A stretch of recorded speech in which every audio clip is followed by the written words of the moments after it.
Bismillahirrahmanirrahim.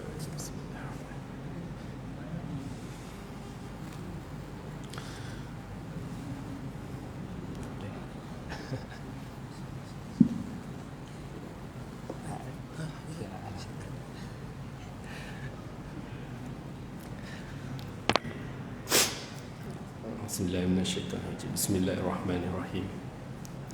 Auzubillahi minasyaitonir rajim. Alhamdulillahirabbil alamin wassalatu wassalamu ala asyrafil anbiya'i wal mursalin wa ala alihi washabbihi ajmain. Allah rabbina radina billahi rabba wa bi Muhammadin nabiyya wa bil islami dina. Allahumma ja'al qulubana salimah wa sabbit ala dinik. Rabbana atina fid dunya hasanah wa fil akhirati hasanah wa qina adzabannar. Wa sallallahu ala sayyidina Muhammad wa ala alihi wasallam. Alhamdulillahi rabbil alamin. Auzubillahi minasyaitonir rajim. Alhamdulillah.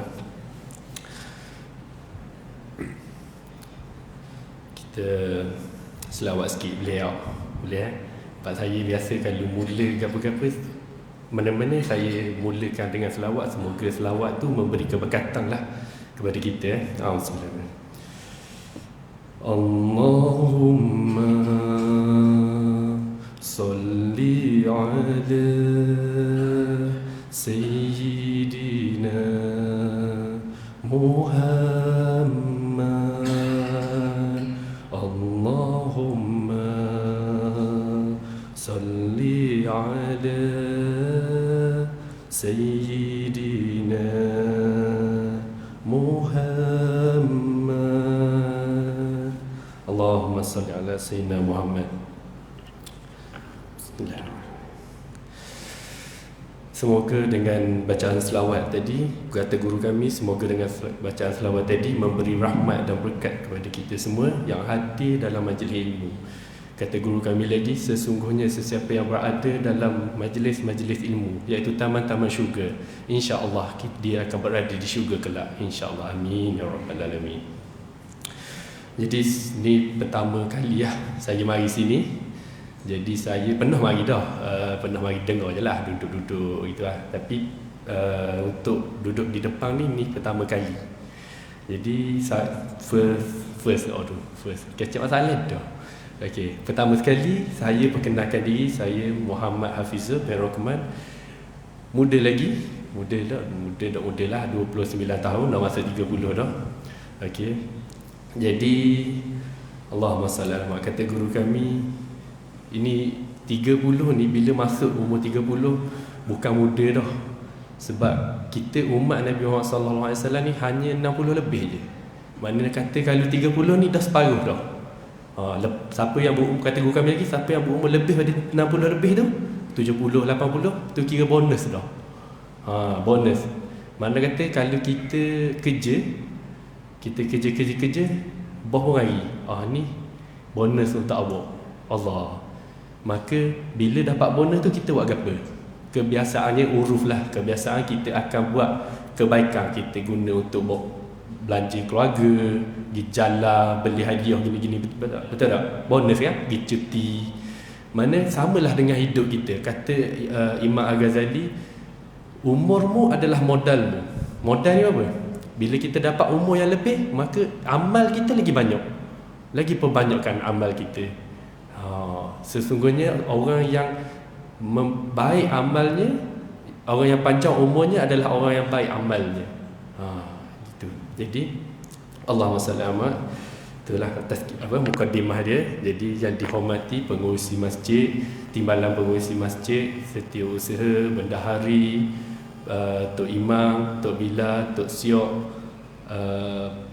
penggali kubur, mandi jenazah, tukang kapang, tukang bawa van jenazah, ada alhamdulillah.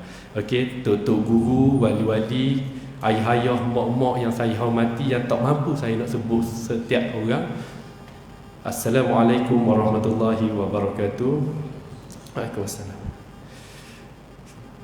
Hari ni sini biasa kalau kuliah malam ni kitab jemput kitab apa? Fiqh. Okey. tiga-tiga dia. Okey, alhamdulillah. Maknanya gila-gila lah malam ni lah. Okey, jadi saya nak kata nak buka kitab ni tak lah pandai sangat. Kita orang bukan orang pandai. Kita bukan orang pandai. Jadi kawan saya, sahabat saya ni abasang dia kata bilah hadis ke malam ni baca hadis ke. Jadi saya duduk belak-belak duduk cari-cari. Ada satu hadis yang bila saya baca Allahu Akbar. Orang kata hadis ni biasa famous memang famous, cuma bila kita dengar balik tu kita tahu oh lama dah aku dak ngulang, lama dah kita dak dengar balik, dak pendengarkan balik. Jadi hadis hari ni auzubillah. saya dekat sikit maaf dah. Sebab saya dekat ini tak nak sihat.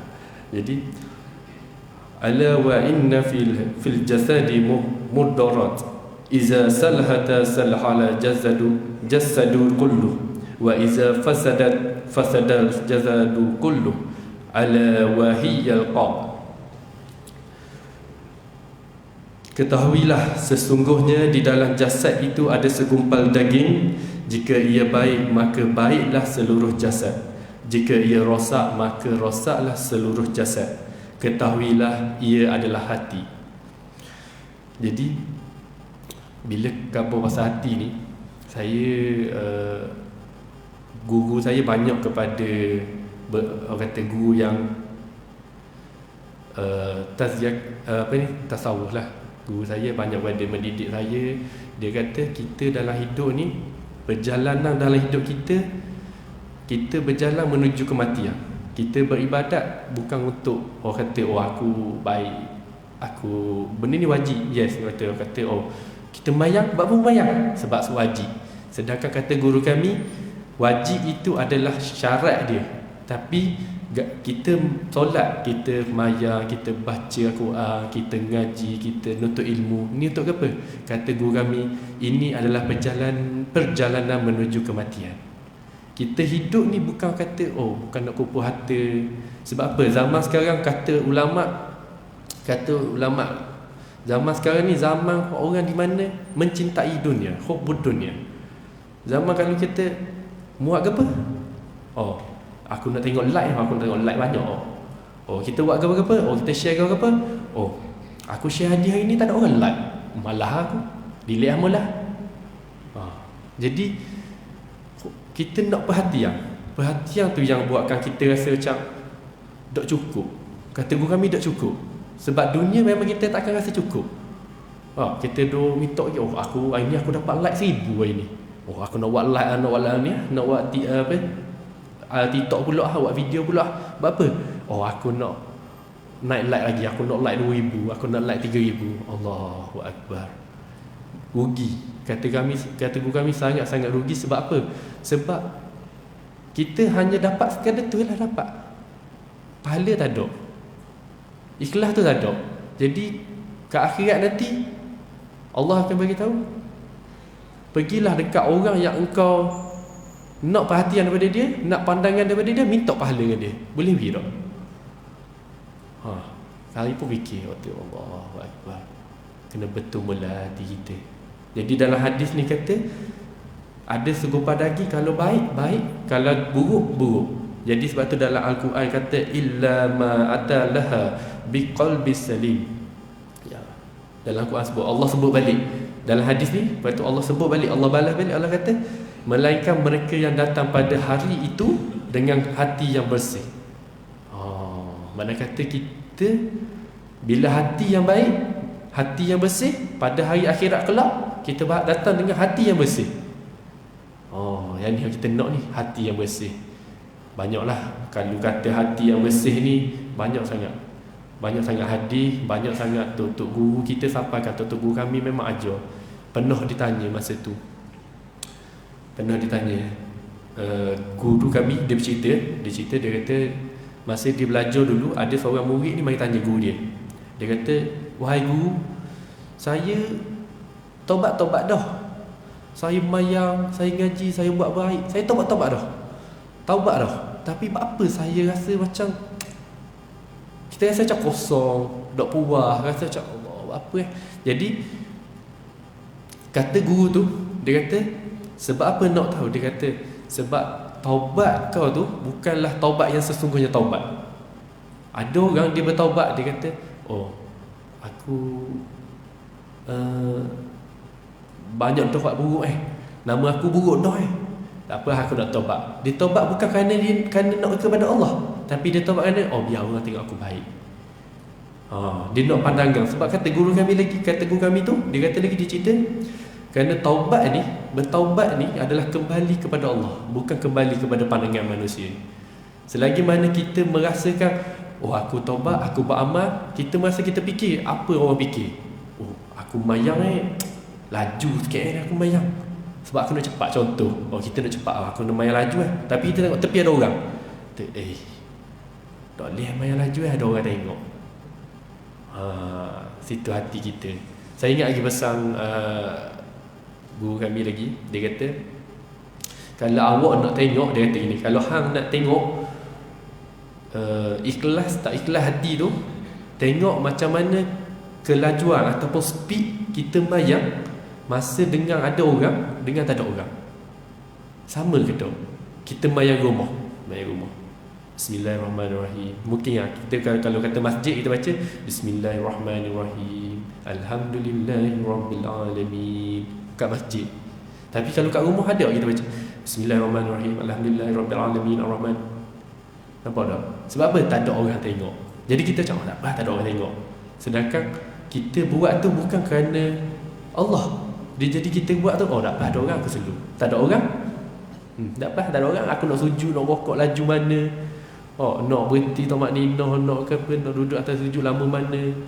Jadi dia kata, dia ajar kami, kalau nak tengok keikhlasan hati, tengok macam mana kita solat, macam mana kita duduk seorang, kita duduk depan orang baca Quran, kita zikir depan orang. Macam mana dengan kalau tak ada orang? Saya pernah tegur satu orang tu, orang yang saya kenal lah, orang yang saya agak rapat, saya kenal. Saya kata, mari kita baca Quran, kata. Dia baca dengan sangat laju. Saya kata, saya dah habis lagi, dia habis dah. Saya pun tegur, saya kata, apa baca gitu? Kata, tajwid kita betul tak? Sebutan lagu mana? Saya kata, dia kata, tak apa, sebab biasa dah baca hari-hari. Dia kata gitu. Saya tegur, saya kata, tak boleh gitu. Kita nak baca, nak buat amal ibadat, macam mana kita buat, biasa buat depan orang, gitulah kita buat tak ada orang. Maka di situlah diuji macam mana keikhlasan taubat kita, macam mana hati kita, kat mana pandangan hati kita sebenarnya. Jadi Allahumma salli ala Muhammad. Jadi kata ulama, saya tengok nama dia, Allahumma salli ala Muhammad. Tengok nama ulama tu, Syekh Sa'id, Sa'id rahimahullah, saya ingat saya. Dia kata penyakit hati orang zaman sekarang adalah hati yang keras. Samalah dengan Al-Quran dalam surah Al-Baqarah sebut. Surah Al-Baqarah ayat 74. Dia kata, Allahumma salli ala Muhammad.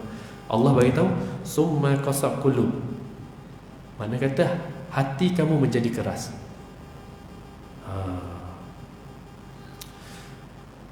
Jadi ulama tu kata penyakit kita zaman sekarang hati yang keras. Mana hati keras kan dia?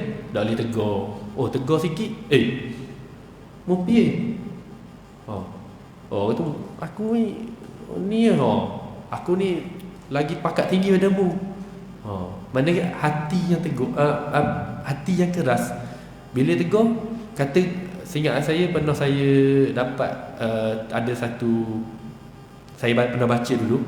Dia kata kena, saya selalu pesan ayat ni, saya selalu kata kalau jumpa siapa-siapa, saya kata kena, bila kita dapat nasihat, selembut mana pun nasihat tu sangatlah lembut. Ustaz yang sangat tu, ustaz tu mari tegur, lembut sangat.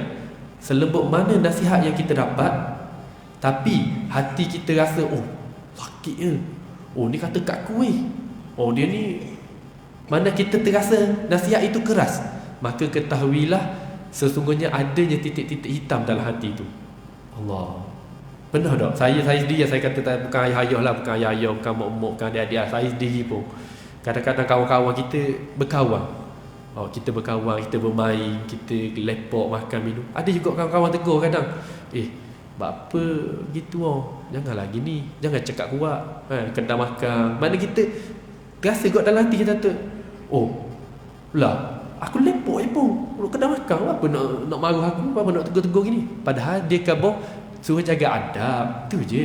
Kata kita ni pakai jubah, kita ni pakai piyah, duduk kedai, janganlah gelok ha. Mana kata kita menjaga adab, kita menjaga penampilan diri kita. Guru kami dekat Yaman masa tu, bila habis je kuliah, kita orang perhati dia, bila nak masuk kedai dia akan buang serban dia. Yang ni saya tak pernah tanya. Tak pernah tanya lah apa buang tak. Tapi bila tanya pada anak-anak murid yang lain, dia kata, apa bila gacung-gacung pakai serban, bila tubik je nak masuk kedai makan, dia akan buang dalam kereta ataupun dalam atas kedai je lah. Dia akan buang, dia akan letak sipang. Bila tanya-tanya apa gitu, dokang panah, dokang sesaja. Rupanya bila tu adalah adab untuk menjaga maruah. Jadi ini selingang lah, adab untuk menjaga penampilan yang dia bawa tu. Dia seorang guru, seorang ulama, tapi bila dia buang, kita cakap apa? Saya pernah duduk satu meja dengan Habib daripada Indonesia. Habib tu dari Indonesia, dia mari Terengganu tahun lepas. Saya duduk dengan dia, kita orang lepak lah, senang bahasa lah. Lepak dekat Ali Spice masa tu. Kita ni segang lah, dia Habib mari Terengganu, dia nak jumpa, kita segang lah. Kata, ya aku ni lah pakai luar selek apa gini, tak akan jumpa. Betul lah malam tu duduk minum air dengan sasaran.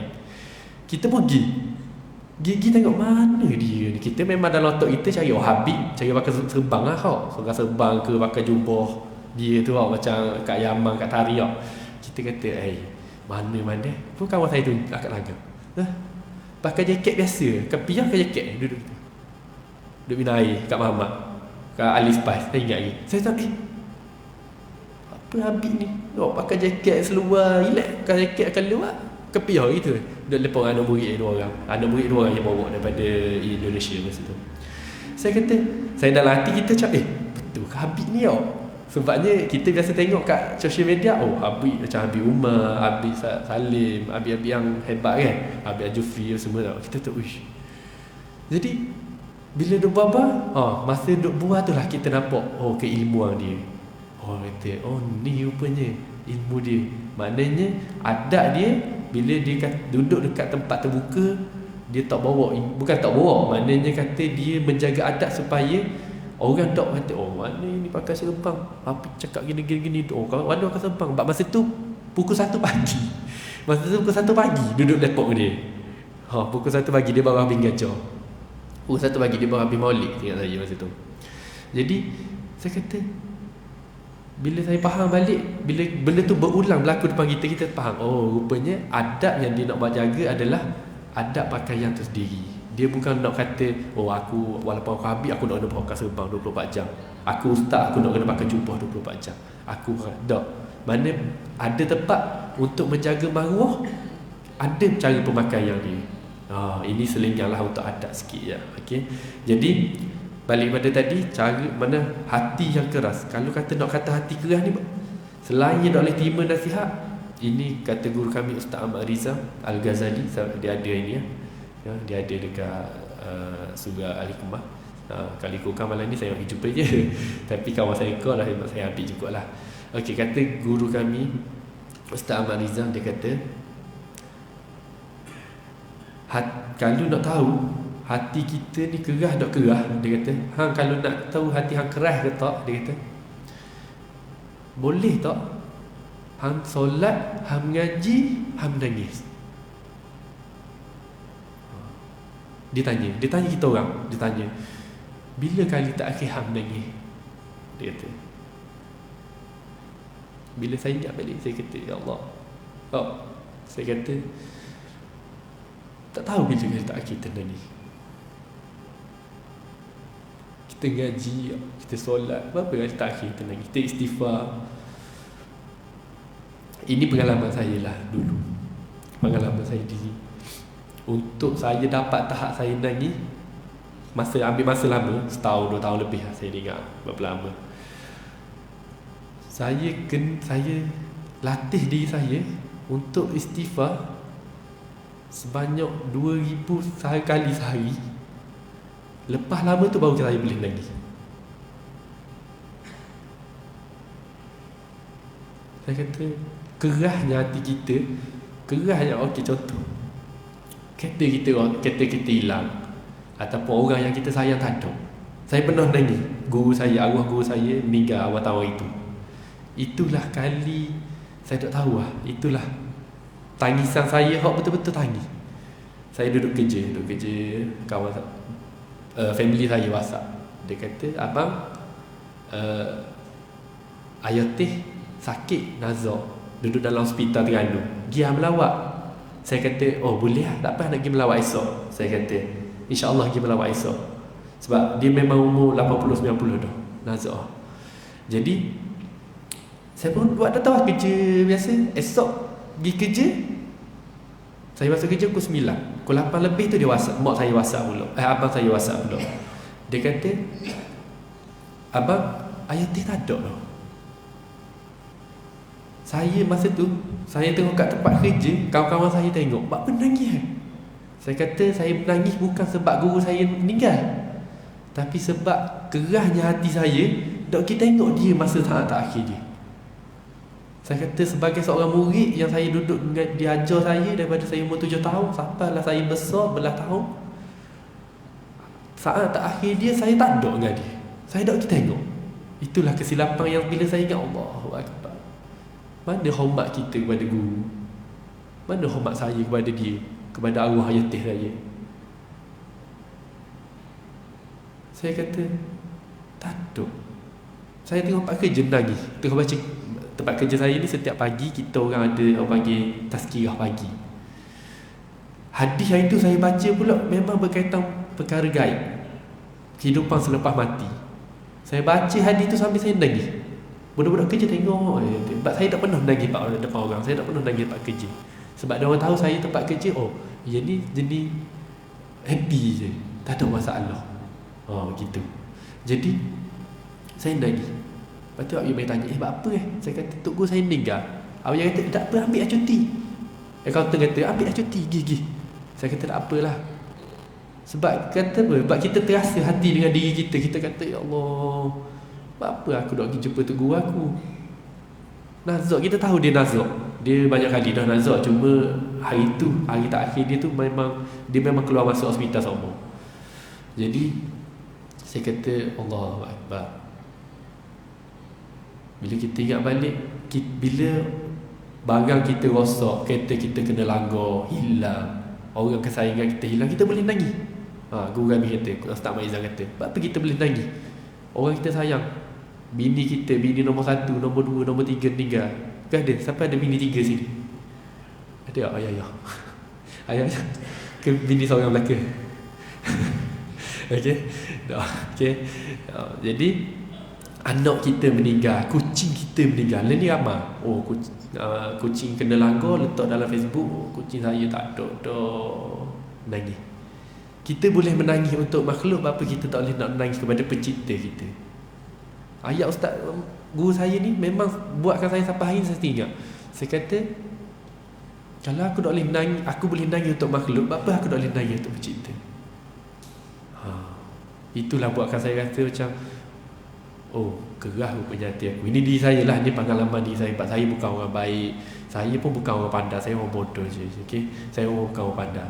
Jadi kita tengok diri kita, kita tengok, tanya balik, ya Allah, aku ni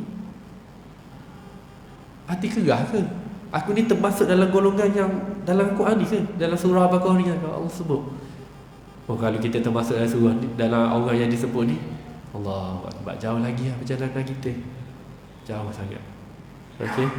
Jadi itu satu lagi kata guru kami Ustaz Ahmad Riza, dia kata hati kita ni ada masa hati kita naik, yang ada 4 keadaan. Ada masa hati kita naik, ada masa hati kita terbuka, ada masa hati kita turun, ada masa hati kita diam.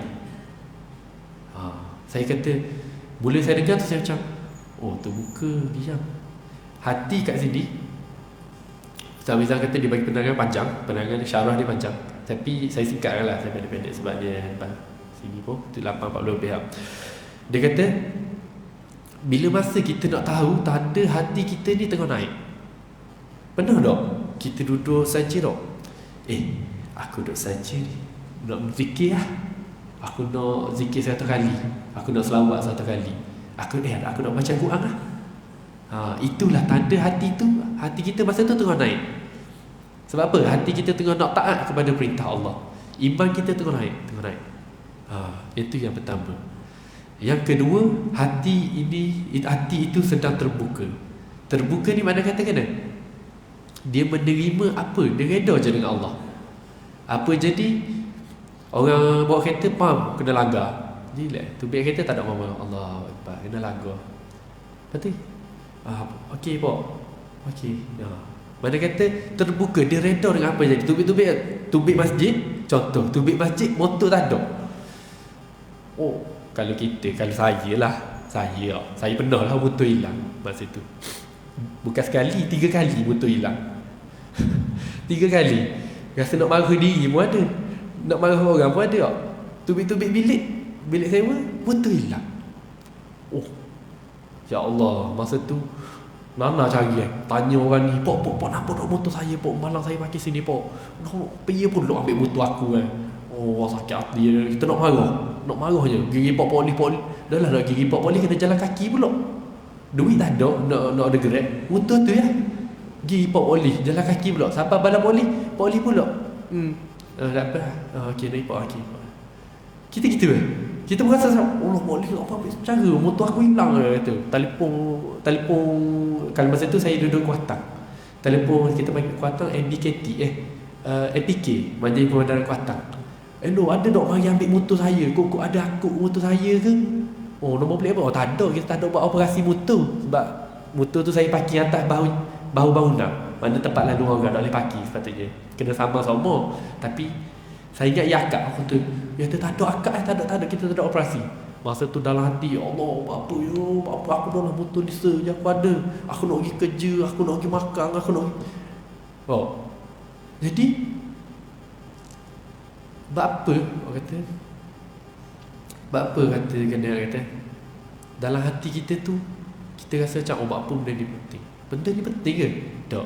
Maknanya inilah hati yang terbuka. Bila kena je, Allah Akbar, hilang. Tak apalah. Pinjaman dari Allah, ujian dari Allah. Jadi itulah hati yang terbuka. Antara tanda dia ada banyak tanda, tapi antara tandanya ialah dia reda dengan setiap yang terjadi. Contoh balik-balik lagi, kita rasa dalam hati, aku nak balik lagi. Tadi petang aku beli ayam dengan sup mujuk. Balik ni boleh bini aku masak sup ayam. Sedap makan sup ayam. Balik-balik bini masak sup telur. Sup telur. Kalau orang panah barang, dia akan, bapa saya beli ayam, mana ayam ni? Bapa guna telur ayam ni? Tapi kalau orang yang terbuka, dia Alhamdulillah, ada lagi rezeki. Apa ada? Adalah, makanlah. Mana dia menerima apa yang terjadi. Ini hati yang terbuka. Lepas tu yang ketiga, apa tadi? Yang ketiga, hati yang turun. Hati yang sedang turun. Hati yang sedang turun ni, Allah na'udzubillah, minta dijauh lah. Hati yang sedang turun ni, kata guru kami, kata Ustaz Ahmad Rizal lagi, hati yang turun ni, dia dah mula jauh. Dia tak buat maksiat lagi, tapi dia dah mula jauh daripada perkara-perkara akhirat. Dia dah sebelum ni subuh, sudah subuh gaji. Lepas tu ada rezeki lebih sikit, sibuk gaji, istiqamah. Sebelum ni dia zikir, contoh sehari 100 kali selawat. Lepas dah mana terjauh turun, mana dia meninggalkan, dia jauh. Dia jauh dah sikit. Kalau bagi penuntut ilmu, sangat bahaya adalah bila dia seorang contoh penghafal Al-Quran. Sangat bahaya adalah apabila dia mula meninggalkan hafalannya. Saya pernah, di pengalaman saya, bukan nak cerita buruk saya, ni pengalaman juga. Pernahlah kita ada zaman-zaman kita, zaman main motor, zaman merepek dulu dah. Balik pukul 2-3 pagi, 5 pagi balik. Subuh, orang azan subuh kita atas motor je. Orang azan subuh, aku nak balik, gatuk mata. Jadi Pernah satu hari tu saya pergi main jemaah. Saya main jemaah, saya dengar imam baca surah. Saya duduk dengar, saya kata, aku tahu surah ni. Aku ingat surah ni. Aku pernah dengar surah ni. Tapi kita tak boleh nak baca. Kalau siapa hok menghafal Quran, dia tahu benda perasaan ni. Perasaan hok bila mari sini. Kita duduk, contoh duduk main telefon, keluar video-video ngaji. Aku tahu surah ni, aku ingat surah ni, tapi kita tak boleh nak sebut. Apa surah ni? Apa yang lepas ni? Apa lepas ni? Kita tahu. Itulah orang kata sangat-sangat bahaya. Waktu kalau tinggal hilang waktu, Allahu Akbar. Kalau siapa jenis adik-adik orang gafal, orang biasa gafal ni, dia tahu lah. Gear 1, kalau gear 1 ni dia apa? Dia baca. Gitu je gear 1. Kalau mari dia tengah nak kuat hafalan dia ni, gear 2, gear 3, dia kau tunduk. Dia secara semula jadi. Kalau kita tengok adik-adik hafiz, adik-adik pondok, buat apa je tu ngaji gini? Ngaji perzikir dulu. Ngaji. Tu makna dia punya sifat semula jadi, dia akan jadi gitu yang ngaji. Bismillahirrahmanirrahim. Dia nak hafalan dia tu, orang kata bagi saya benda tu, pergerakan tu akan memudahkan kita untuk lagi menghafal. Saya tahu lah kalau lain orang lain lah cara dah. Okey, jadi itu yang orang kata hati yang sedang menurun. Yang keempat, ni kalau kata guru kami ni, kalau yang keempat ni sangat-sangat bahaya. Hati yang diam. Kalau dalam bacaan Al-Quran, wakas sukun. Betul? Wakas sukun. Hati yang diam. Dia diam, duduk diam sekejap, berhenti. Hati yang terhenti. Bagi terhenti, wakaf sukun. Ni guru kami sampaikan lah. Jadi hati yang terhenti ni adalah hati yang dia buat dosa, buat perkara tak boleh, tapi tak ada rasa apa. Tengok main TikTok belaka tau. Main TikTok belaka. Okey. Tengok TikTok, keluar video awet. Tengok ke sekeru? Berhenti sekejap ke sekeru kata? Sekeru. Alhamdulillah. Member sebelah tutup mulut Ya Allah, kamu sekeru. Okey? Makna kata benda tu dosa, aurat. Orang pun joget, orang pun tunjuk aurat. Tapi dia rasa macam biasa ni, tak ada benda. Pernah ada isu sebulan yang lepas, yang ni berlaku pada saya sendiri, iaitu masa tu ada konsert di KL, seingat saya. Viral dekat social media. Kemudian ramailah asatizah tok-tok guru, ustaz-ustaz yang menegur akan perbuatan konsert tu. Sebab masa tu tercetusnya sebab ada seorang perempuan ni, dia pergi konsert Korea, konsert K-pop. Dia letak gambar dia. Ibu jumpa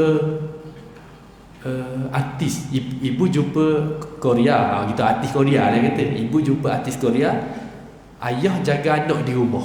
Dia letak dua keping gambar. Gambar dia duduk diri kat konsert, gambar anak dia tengah suap makan dengan ayah dia. Jadi debat tu jadi baloh lah. Dia kata, dah buat apa lelaki mudayuh sangat, we bini gi tempat maksiat, tengok lelaki joget, campur lelaki puang. Lepas tu dia backup. Yang backup ni lah hati yang terhenti. Orang kata, dia backup kata, alah tak apalah, nak me time je pun, healing. Aku healing sampai pagi tak balik. Dia kata, orang kata, nak healing. Kita ayah-ayah kalau kita penat, kita healing, kita tidur. Rasanya letih, tidur lah. Stres, dia makan, jalan makan hari, tengok patah. Ya tak. Awak stres, penat, pergi tengok tempat-tempat maksiat, tengok konsert. Jadi perdebatan masa tu sangat kecoh. Sama seingat saya dalam seminggu juga lah. Jadi perdebatan, ustaz ni buat video, hot ni buat video backup, orang puang ni buat video backup, orang lelaki ni buat video marah. Jadi termasuklah saya juga. Saya pun adalah mengatakan juga, kata gini-gini, saya pun kena juga. Saya kata ayat pendek je. Saya kata kata Imam Qurtubi dalam tafsir dia,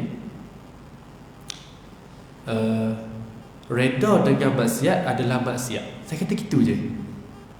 Mana kata, saya letaklah ayat pendek. Saya kata orang yang setuju dengan perbuatan maksiat, dia pun akan dapat saham yang sama macam orang yang buat. Macam kita malam ni ada kuliah mari dengar kuliah. Orang tu mari, kawan kita mari, orang rumah kita mari, anak beranak kita mari, kita post kat Facebook, post kat TikTok, post dekat WhatsApp. Orang yang tengok dia mari, kita akan dapat pahala yang sama, saham yang sama. Betul tak? Betul. Kalau salah khabar, sebab saya pun tak pandai juga.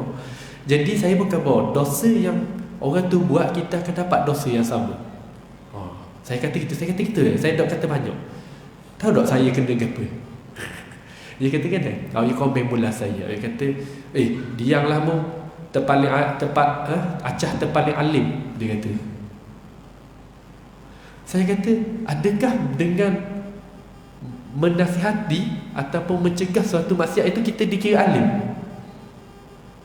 Adakah nak kena tunggu alim baru nak kena nasihat? Tak. Kata guru Allahumma sallallahu kata guru Ustaz Don ni, guru dia Sidik Ustaz Sidik Nur bukan, kata Ustaz Harundin, Allahumma salli arwah Ustaz Harundin, kata beramal jangan tunggu alim baru nak beramal, jangan tunggu baik baru nak beramal, jangan tunggu alim baru nak mengajar, jangan tunggu kaya baru nak sedekah.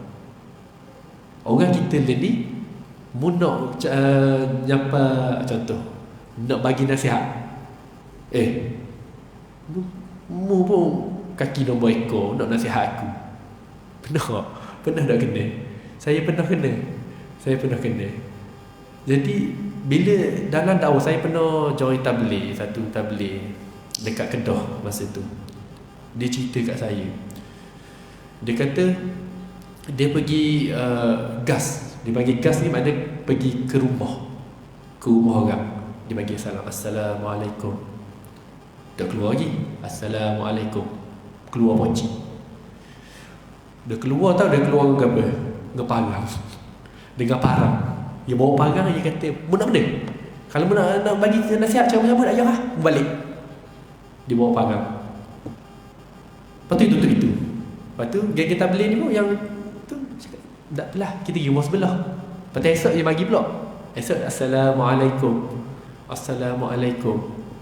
Tubik pula. Dia tubik ke parang. Dia tubik. Aku dengar.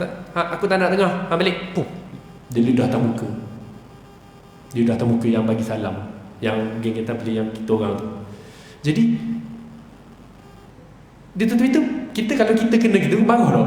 Kita hok duduk belakang marah dah. Hok duduk belakang tak kena ludah, tapi hok depan ni kena ni. Tak apa. Jom kita pergi rumah sebelah. Masuk hari ketiga pun sama kena marah. Hari keempat barulah Assalamualaikum, dia keluar. Lepas tu dia kata, tapi dia kata tak, kita orang bukan nak bagi nasihat, nak ajak pergi main asar je dekat surau, dekat masjid. Dia ajak pergi main asar je. Pocik tu kata, dah, jom. Dia pergi. Tapi alhamdulillah, hati dia terbuka dan dia terus pergi jemaah lepas pada tu. Mana kata sabarnya orang tabligh ni dalam berdakwah. Jadi kalau kena apa, kalau kita setakat kena mu ni terpaling acah haling terpaling berilmu. Saya pernah kena. Terpaling berilmu mu seorang je. Hok ada ilmunya. Mu seorang lah ngaji, mu seorang lah ada tok guru. Saya kata, dah kalau gitu, saya tanya kat komen. Saya kata, dah kalau gitu, dah kan nak bagi orang jahil bagi nasihat. Saya kata, dah kan nak bagi orang hok dak apa bagi nasihat. Pernah bagi nasihat. Pernah ada satu isu semalam 2 hari lepas. Saya tak ada komen waktu, sebab saya dah baca tapi tak ada komen. Dia kata, solat ni tak payah qada. Dia kata, solat yang kita tinggal tak payah qada. Memang ada dalam kitab Ibnu Taimiyah, kita hal lain yang bukanlah pendapat yang masyhur, bukanlah pendapat majoriti, memang kata tak perlu qada pun solat tinggal, kita tinggal, tapi perlu diganti dengan solat sunat yang banyak. Perbanyakkan solat sunat untuk memberatkan timbangan amal disebabkan kita tinggal solat fardu. Itu kata pendapat yang orang kata agak bertentangan dengan ijma' ulama. Sedangkan 4 mazhab kata wajib qada. Tapi dia buat kat situ, dia kata tak perlu wajib qada. Jadi malah orang komen, malah ustaz-ustaz kata mana boleh gini. Dia kata gini. Lepas tu ada juga saya pernah jumpa yang menolak 4 mazhab.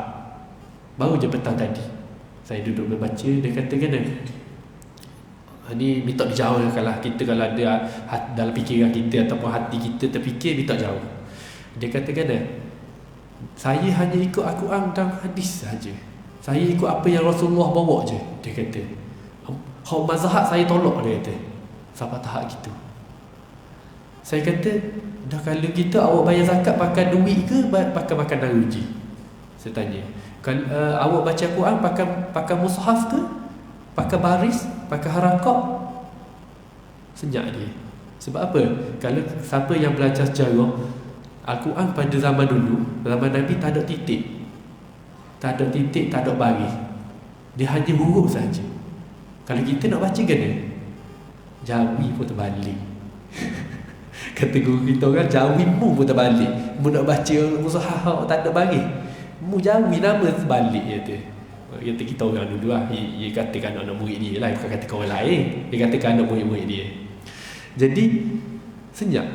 Mana kata bila kita hati ni dah kerah, kita tak boleh nak terima dah nasihat orang. Kita tak boleh nak, orang kata Allah jauh lah terpesong.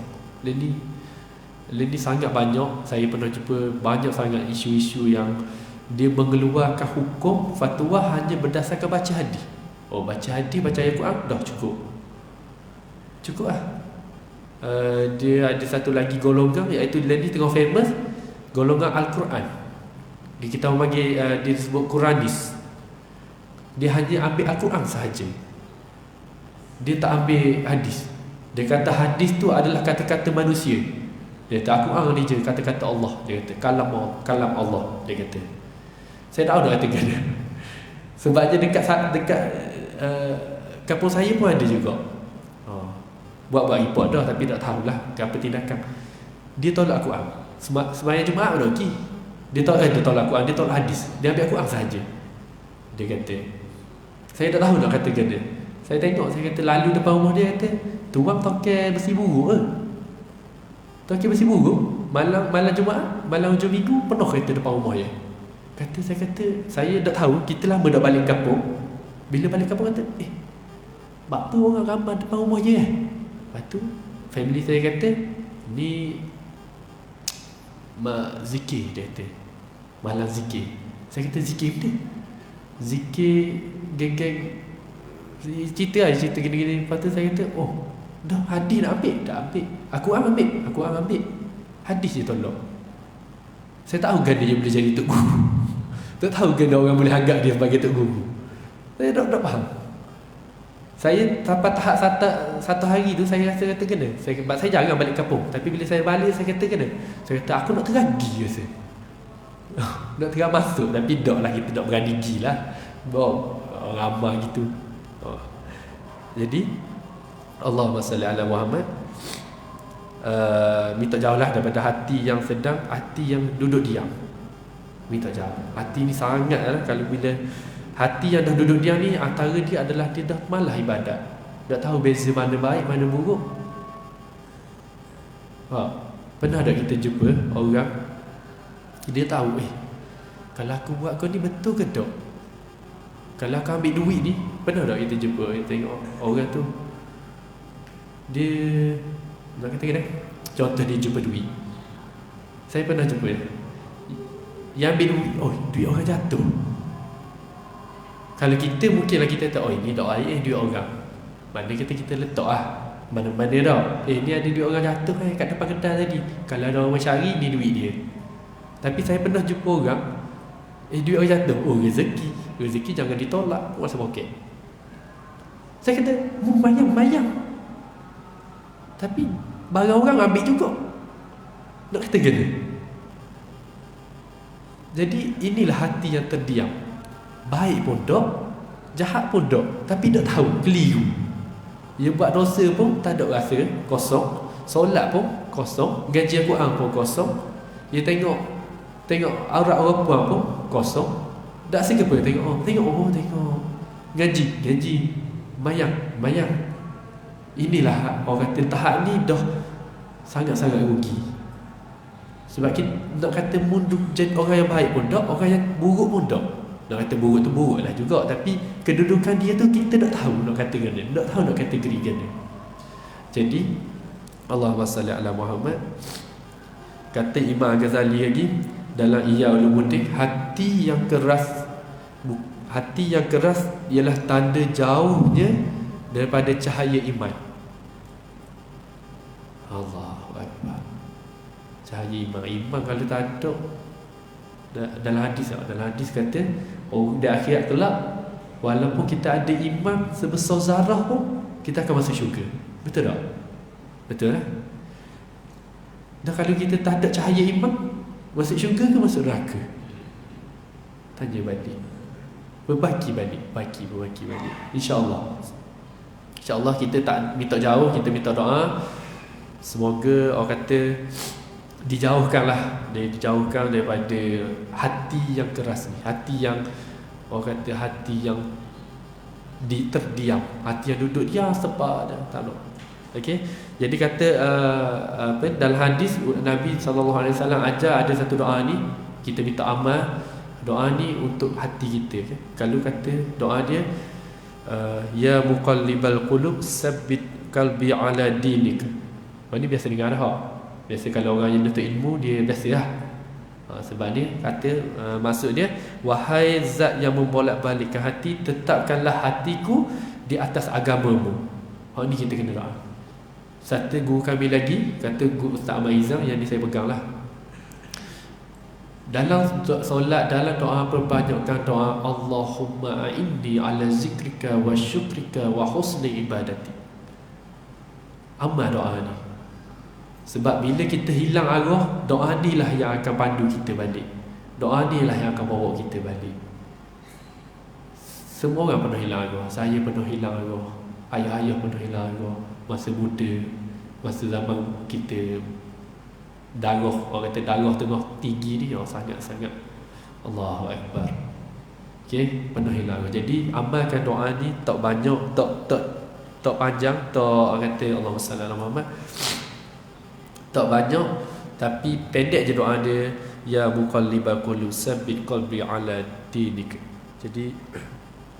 Jadi kata guru kami lagi, kata Ustaz Moti, siapa biasa kenal lah Ustaz Moti, dia kata kat kita orang, bila kita dapat ilmu, saya jumpa dia itu bulan lepas, 2 bulan lepas saya jumpa dia lah, saya jumpa lama tak jumpa dia. Dia kata, dia pegang tangan saya, dia kata dapat ilmu, ambil ilmu, share kepada orang lain, kongsi kepada orang lain. Dia kata dengan cara itulah kita akan sentiasa ingat akan ilmu tu. Dan kita, macam saya berkongsi dengan ayah-ayah, dan berkongsi dengan hari ni dengan tuan-tuan semua tak, bukan untuk tuan-tuan orang pandai belaka, tuan-tuan orang yang dah belajar macam-macam ilmu. Saya orang yang sangat-sangat al-faqih, sangat-sangat lemah. Jadi ini peringatan untuk diri saya juga, untuk saya ulang balik apa yang guru saya kata, supaya saya jaga hati saya. Jadi dia kata share, kongsi kepada orang lain, ajar kepada orang lain, dan juga perbaiki amal kita. Tak ada dah, pendek dah, ni last ni. Dia kata perbaiki amal kita. Setiap amal kita solat bukan kita nak selesai. Pernah tak? Aku nak bayang, habis bayang, alhamdulillah selesai dah bayang. Itu cara yang betul ke atau cara yang salah? Salah. Kata guru kami, salah. Kita dalam beramal tidak ada kata selesai. Dalam beramal kita nak rasa, kita tak nak rasa aku selesai dah, tak ada. Kita habis beramal, kita nak rasa khauf dan rajab. rasa takut. Ya Allah, takut. Kita orang zaman ni takut dalam ibadah. Betul tak? Wih, nak biar waktu aku nak main seorang, nak biar main sasar aku main asal. Wih, aku nak bulan puasa bulan puasa aku nak sedekah. Kita takut untuk beribadah. Takut tak nak beribadah. Itu yang kita takut. Sebenarnya kata guru kami bukan tu yang kita patut takut. Kita patut takut, adakah ibadah aku tu Allah terima? Bila datang je rasa takut, aku bayar, aku gaji, aku zikir, aku sedekah, Allah terima dok Allah terima dok. Maka bila ada takut tu adalah roja, iaitu pengharapan. Ya Allah, aku takut mu nak terima solat aku. Takut ada kurang, ada salah baca, ada tebatan ini. Jadi harapnya, ya Allah, aku harap terimalah solat aku, terimalah ibadah aku, terimalah gaji aku, terimalah zikir aku. Maka itulah kata perjalanan kita dalam hidup, perjalanan menuju kematian kena ada dua tu, khauf, raja. InsyaAllah ada dua tu, kita akan jadi seorang yang sangat-sangat kata kita menjaga hati kita. Allahu Akbar. Okey. Jadi itulah orang kata azan dah, kita nak azan dah. Kata